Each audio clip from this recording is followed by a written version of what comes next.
Welcome back to the Scottish Curling Podcast. I am joined by Scottish curling wheelchair athlete and now part of the long list for Paralympics GB in Milan Cortina, Keith Gray. Welcome, Keith. Thank you, Pierre. We're here at the... I'm going to try and say it again, so I've already had a few issues trying to say this full title of this event. Stirling Wheelchair International Invitational. We've got Rhiannon Butterfield here looking at me. Is that wrong? Have I got it wrong again? There's a curling in it, so it's Stirling Wheelchair Curling International Invitational. I thought it was a given that there's curling happening. Please do. Please say it for me. Keith's going to say it for us now. We're here at the Stirling Wheelchair Curling International Invitational. Got professional broadcasters here, thankfully, otherwise this podcast would have fallen apart at the first hurdle. But it's always good to be at the side of the ice and back in the freezing cold environment that watching the action. I've certainly missed all summer. But so Keith, how's it going? How's it been so far? Obviously we've been to quite a few events so far and trying to get what is quite a vast squad down to the final 7 that will be in 17 of us into 7. How's it going? Pre-season was pretty good. We had a good training block there, getting all our gym prep and all our nice time done as well. As you say, it's a pretty big squad, but I think that's a good challenge for all of us to be pushing each other as we come into the new season. The competition season's already started as well, so you've got that combination of training and then being away on trips and travelling and all the challenges that come with that. But it's been nice to be away a couple of times. Italy a couple of weeks ago, and then Switzerland the weekend just gone there, straight into the international here. So yeah, it's been good. What do these competitions look like when when you've got a squad that size? Are you trying out in different positions in the team? Are you trying different tactics constantly just to see kind of what works, what doesn't work? I think the tactical philosophy for us tends to stay the same unless there are challenges. But in terms of the teams, it's very much been a case for the coaches of finding the right combinations. I think each of the competitions we've played in has been different teams competing together, different combinations and positions as well. Personally, I've played anything from second to last zones in different games, so that's been interesting. Even vice skipped for a game at the weekend there as well, which was a new challenge too. And yeah, just as I say, working to kind of get the best from each other and make sure that the 7 that are picked are the best they can be when it comes to selections in December and then ultimately the Paralympic Games in March. Is it difficult mixing what is trying to build that team ethic? We've brought together pretty much all of the Scottish curling team, all of the English curling team together. Mixing that and still having that competitive edge between each other, how does that work? I don't think it's been particularly difficult for us. I think a credit to everyone is that we train together as a group of 17 week in, week out.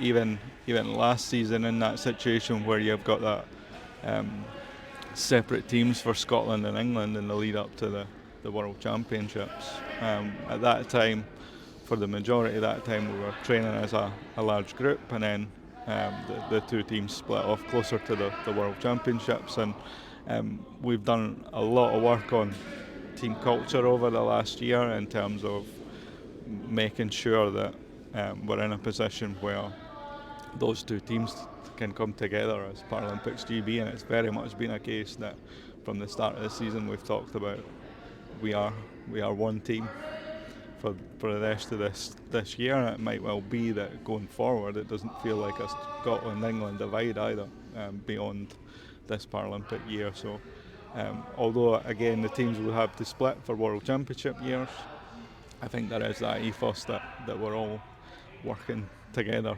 to get better, regardless of what the team split is and who's competing for each nation or GB as a whole. You mentioned the World Championships there, of course, back at the start of this year in Auchenharvey. What are your memories of that event, and how do you look back on that from a personal point of view? Because of course it was a bit of a roller coaster for you, and how it started and how it ended. How do you look back on that? Yeah, I think as with anything like that, I think any athlete worth their salt, when the initial decision comes through that you're not going, there's a disappointment there. But I think I really was able to show that I was willing to knuckle down, carry on with training and things, and make sure that if things changed, then I was able to be there to step in, and ultimately that's what happened. Pretty short notice. These things happen. It's the nature of disability sport that this sort of thing happens, and yeah, it's just really exciting. Really proud to be in a position to represent my country so soon. Like probably about 18 months into when I first threw a curling stone. So that was phenomenal, and to have it as a home event as well was just something else. To make your debut in front of a home crowd was just phenomenal. So I think that'll stay with me forever. I mean, since then I've even had one of my team jackets framed as well, and it's proudly hanging in the living room too. So yeah, absolutely amazing experience, and yeah, just kind of, I think prior to that I had a bit of a lack of confidence and self-belief in terms of where I was in terms of that 18 months in, whether I was ready to do that. But I think the call up and getting the opportunity to play in a couple of the games at the event has just given me a boost to kick on and go, yeah, I'm here, and I'm ready to step up to the next level as well, given the year that we're in now. So absolutely brilliant. Do you ever have moments on the ice where that pinch me moment, where you're, like you say, 18 months in, and I mean, within the year you could be playing at Paralympic Games? I mean, that's... Yeah. I mean, I've sport's been a big part of my life here. I was a swimmer for near on 10 years at national level, after being told by doctors when I was young. My parents were told I would never be able to swim. So to be able to do that and prove that wrong was amazing. I then went on to race in marathons, and I think just the willingness to push myself like that means that I'm in the position I am now in terms of curling. And I think those pinch me moments on ice are great, but it's the stuff behind the scenes that you do that makes it all worthwhile. These competitions like we're at today, the highest level athletes are here competing, but it's all that work behind the scenes that makes that happen and makes sure that you're ready for that. So what are the hopes for that for the year ahead? Obviously it's all eyes on Cortina for everybody, but yeah. What are your personal hopes? What are you, like you say, it's just the work in the background. What is it that drives you on, that gets you up in the morning? Yeah, absolutely. I think the main thing is just to be the best that I can be. As I said, still early, 18 months in, and but I've moved on lots in that time, and really pushed myself to essentially catch up on established members of the team. And I think the selection in March again showed me that I'm not as far away as I maybe thought I was before that. So ultimately the hope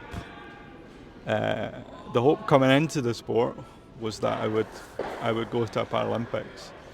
I think even more so now, my hope is that I'm in that 7, and if I'm not in the 7, then I know that the 7 that are going are the best they can be, because I've done the most I can do to push myself and them on to be on that plane in the best sort of physical and mental condition they can be to to be able to do the best for GB at that time. And back to this event this week.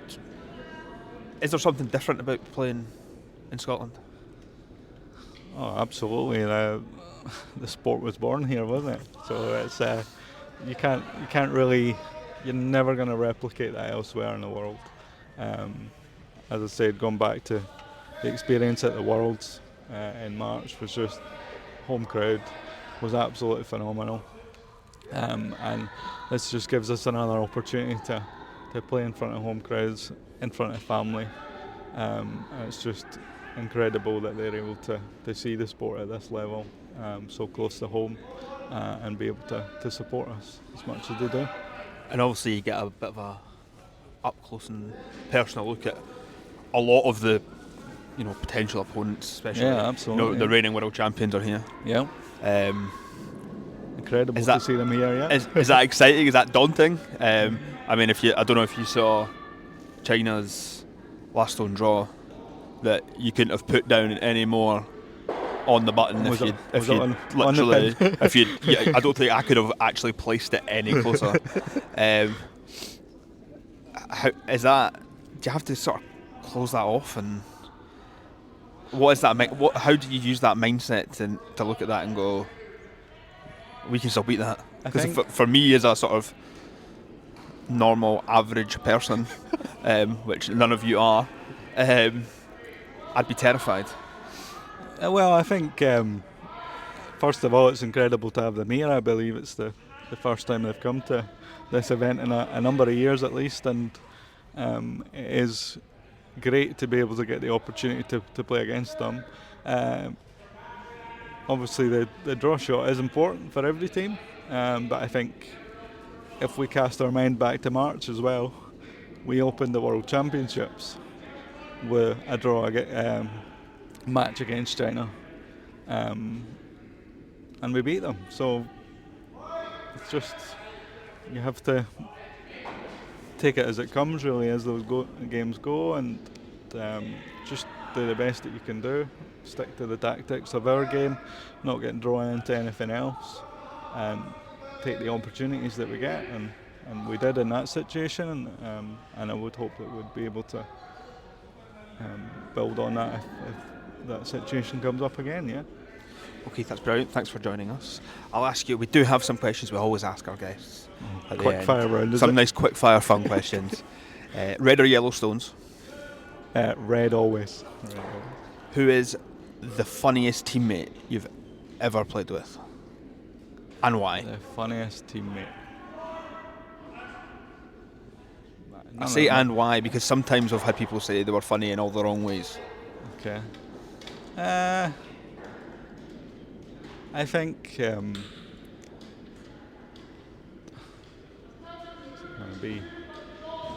got me wondering now, Peter. Can we come back to that? We'll come back to that one.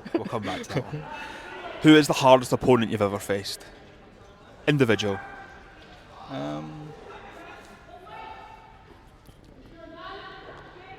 Probably coming on against Canada at the Worlds.